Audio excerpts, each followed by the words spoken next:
Hello and welcome to ETHR World. My name is Rajesh Barnwal and I'm in conversation with Pranali Sabe, Chief Human Resources Officer, iCertis.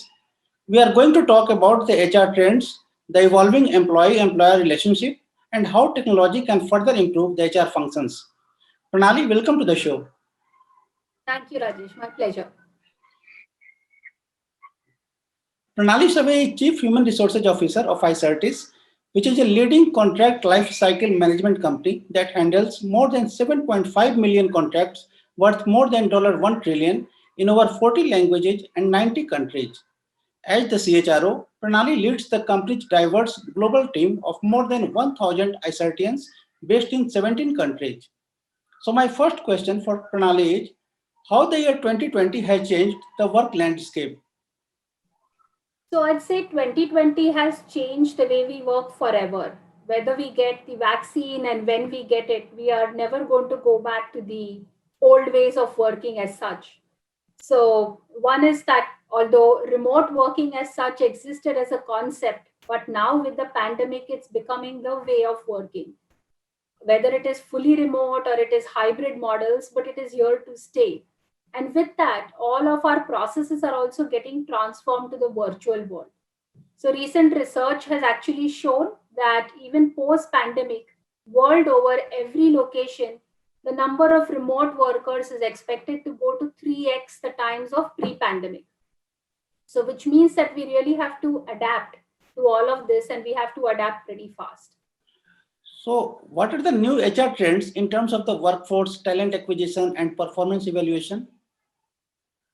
Yes, so the workforce as such post COVID is going to be more self led, more outcome focused as opposed to how it was earlier.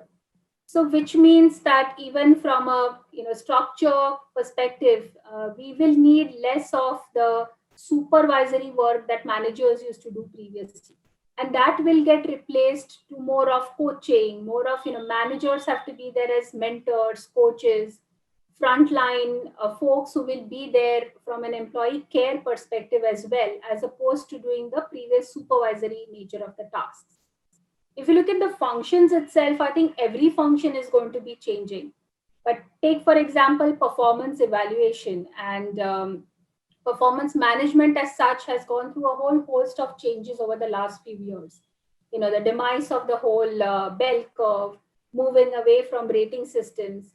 I think now more than ever, we need to make sure that we have very, very frequent connects and not just one annual cycle that runs across the company.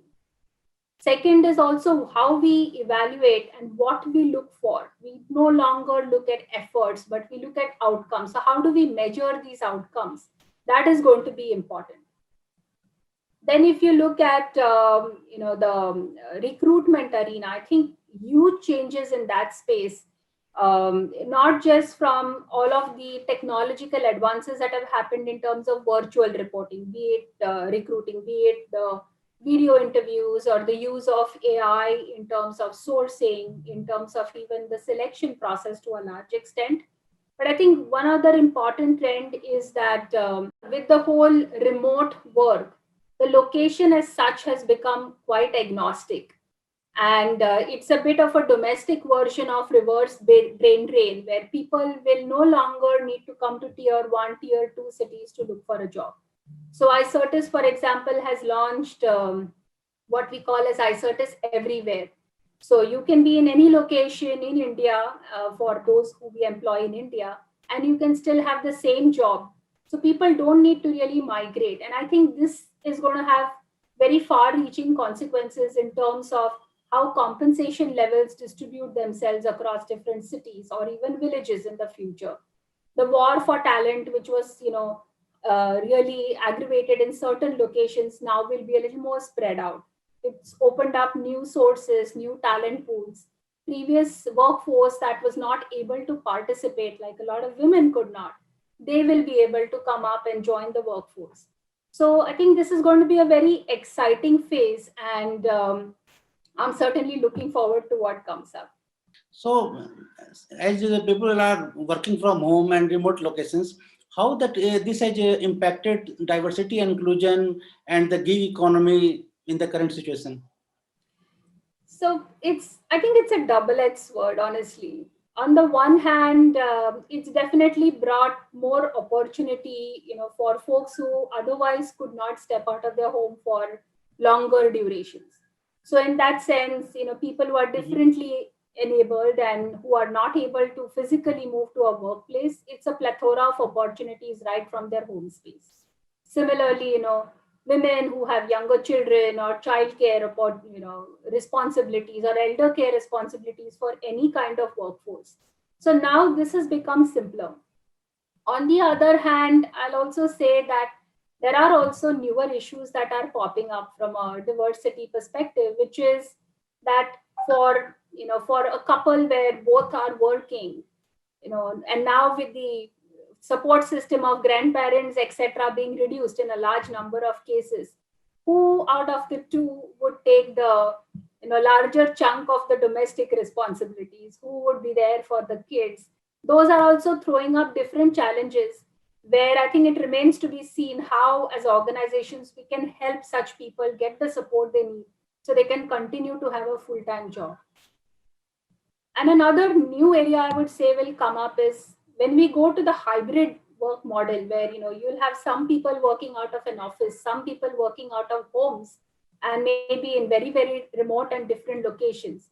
How do we remain inclusive as an organization so everyone has equal opportunity to get the kind of work they want, to share their views, watch the power dynamics as such? So again, a very, very interesting space, and I think a large responsibilities on organizations to make sure we stay inclusive through this. Okay, how the employee-employer relationship has evolved over time? Employee-employer relationship is moving more and more towards trust-based. So it's no longer about, the old time monitoring and work checking about what is happening every hour, or, how many hours have you logged in, etc. It's more trust-based relationship. And the other aspect I will say is that previously, the cultural aspects of an organization came out through the hallway conversations, cafeteria conversations, etc. Now, I think from a cultural perspective, organizations have to find newer ways to give the same kind of experience virtually. And that is also going to, the stickiness which is there in the employee-employee relationship, I think it's being challenged because the old social fabric doesn't exist anymore. So that is, I think, a period of change, and it remains to be seen how organizations and HR fraternity helps them to navigate through this.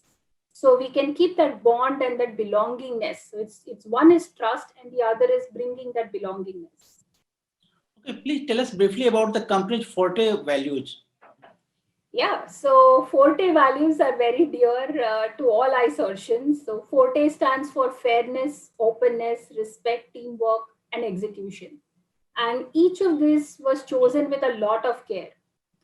We make sure that Forte is not a PowerPoint. It's not just something we state and forget on our website, but it's part of the DNA of the organization. So we hire people based on Forte. We have an assessment on Forte. We promote people based on Forte. We routinely review all our people processes that, hey, are we following Forte? And one more practice I can call out is every year we get about 50 to 70 of our senior most leaders to one location. Now, this year is going to be virtual, but we bring them in one location, which is a huge expense. And we put them through a workshop where we look at employee use cases, different employee situations, and we open it up for debate on how these were handled as per Forte. So the leaders actually, give their views, comments on, hey, did we do the right thing by Forte? What could we have done differently? So these are learning opportunities for the leaders, that what do we mean when we say fairness, or what do we mean when we say respect? So everyone understands it the same way. They understand how it is applied. And it's also an important message that there are no compromises when it comes to Forte. And honestly, the success of iSertis is, I think, based on the fact that every iSertian has embraced these Forte values to the fullest. And this gives us the culture that is our differentiator and will take us to being the contract intelligence platform of the world. Technology is obviously a big part of it, but I think our culture and the Forte values is probably even bigger. Okay. How do you think technology can further improve the HR functions, and in which particular areas you see most of the innovations happening? Well, as far as technology is concerned, especially with the current scenario, sky is the limit. You can, digitalize every aspect of the employee life cycle today. There's some, some idea, some startup. So it's really all out there. I think really the combination of using, high tech with high touch is what will sustain this change, because otherwise, even in the pandemic, after the initial euphoria of everybody saying, hey, the world is remote, productivity has improved, the stories start to emerge about stress levels, blurring of work and home spaces, all of those things. And that's because I think we need to find through technology, but a way to keep the experience and the personal touch aspects there. So whether it is customizing employee experience through technology, or it is, making sure we do those additional efforts to connect with our employees, but this balance is important. As far as the areas concerned, I think very, very naturally talent acquisition has been at the forefront. We talked about usage of AI in terms of, sourcing, screening, selection process, video technologies, etc. Learning space is another example where we've moved to using e-learning as the prime channel for delivering any kind of learnings. And there also, I think it's using technology to get into on-demand, bite-sized learnings, even through podcasts, not just the standard familiar channels. But I'd still say that to me, perhaps two favorites is one is the space of recognition and appreciation. I think as we have moved away from the office spaces, the natural, subconscious level appreciation which we had with colleagues, just a small pat on the back, just a small smile that, hey, you've done a good job. I think those are the small things. And to me, that is the space if technology could somehow find an answer to, how do we recognize people in the virtual world that makes it meaningful, not just, giving away a couple of vouchers. So that is one area. And the other is in the space of well-being.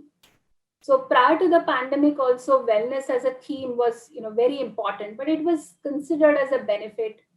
It was considered as a way to get more employee engagement through fitness activities. But now we have seen that it is really a business imperative. Employee care, employee well-being is, you can't do business until that is at the forefront.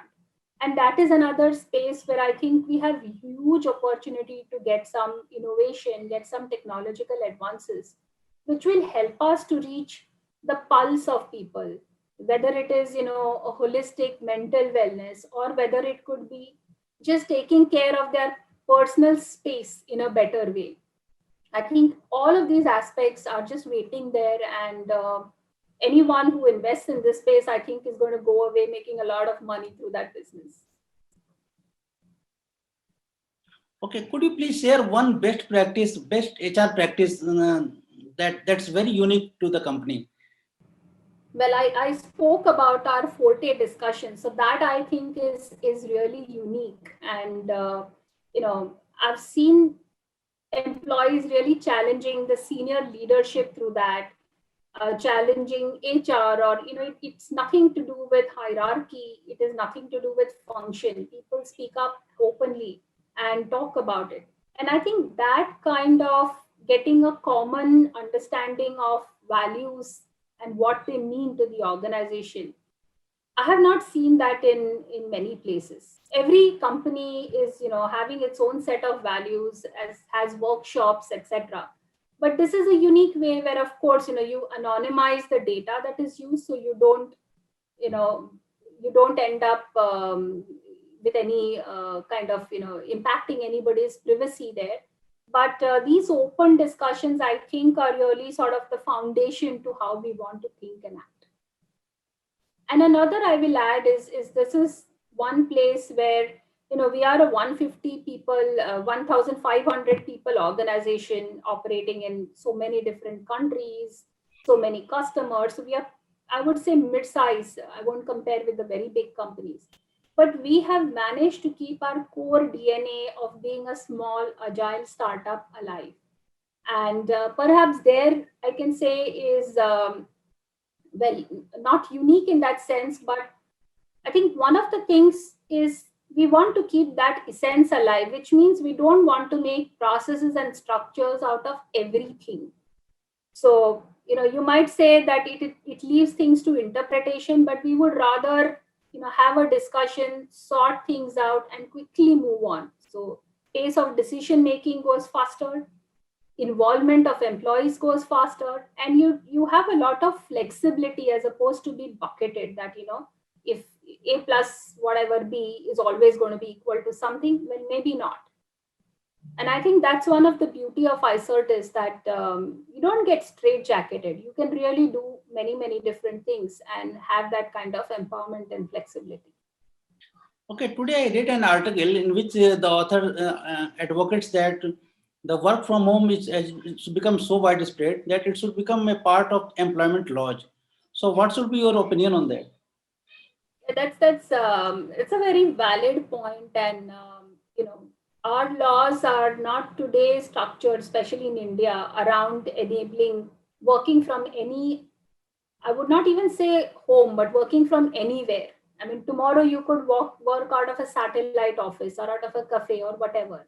So, from an employer perspective, also you need to ensure that there is security from a data perspective. What kind of a public place are you using?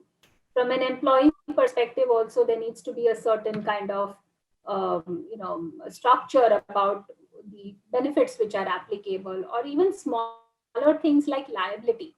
In an office, it's clear, when you're inside the office, the employer is responsible for everything. Now, what happens when the office goes home? So, what happens when family members, whether consciously, unconsciously, become part of your work environment? So, how do you deal with these situations? And then, even for SEZ companies now, that was itself a move which took a surprisingly long time also to happen. That moving off the laptops to a location outside of the SEZ facilities, it needed so much of push and time to make those things happen. So I think this is definitely a lot more which needs to be done. And also one more part is we will have different kind of employment contracts perhaps coming up in the future. People who would choose to work, it's the gig economy. So people who would choose to pick different ways to engage with an organization. And all our employment laws are today towards this full-time kind of 40-hour week kind of employments. So how do we cater to all of this is, and of course, there's things coming up now with the new labor code, etc. But those are not still on the work from home part. So a lot more to happen. Okay, before we wind up, what's your New Year message for the young HR professionals? Young HR professionals makes me feel quite old, actually. Yeah, but well, for the longest time, I think HR fraternity has been watching from the sidelines. CFOs have taken center stage, CTOs. So many last couple of years with digitization era, it's been CIOs who've driven the company agenda. I think finally now is the time for HR to stand up, assume that leadership position, because the organization, the leadership, the employees, everybody is looking at HR, how HR can help to navigate this new normal that we are all in for, whether we like it or not. So it's the time for HR to take center stage. It's not a time for HR to be shy. And further, since you said young HR professionals, I'll add one more thing. The pandemic has been a super equalizer. So all this 20, 25, whatever years of experience that so-called HR veterans have is of no use because they haven't seen a pandemic anyway. So my message to the younger ones is, hey, you guys are actually in a better position to push this change. No one has seen it. this generation of young HR professionals is maybe a little closer to being digitally native. At least they're early adopters of technology, etc. And I think they really need to step up now, and lead the way. So that's my message to them. Assume, take charge. Well, Pranali, thanks for sharing your thoughts and insights with ATHR World. And thank you so much for your time. Thanks, Rajesh. It's been a pleasure. That was Pranali Save. Thank you so much for watching ATHR World. Stay connected with ATHR World for a comprehensive insight on everything that matters in the HR world. Thank you.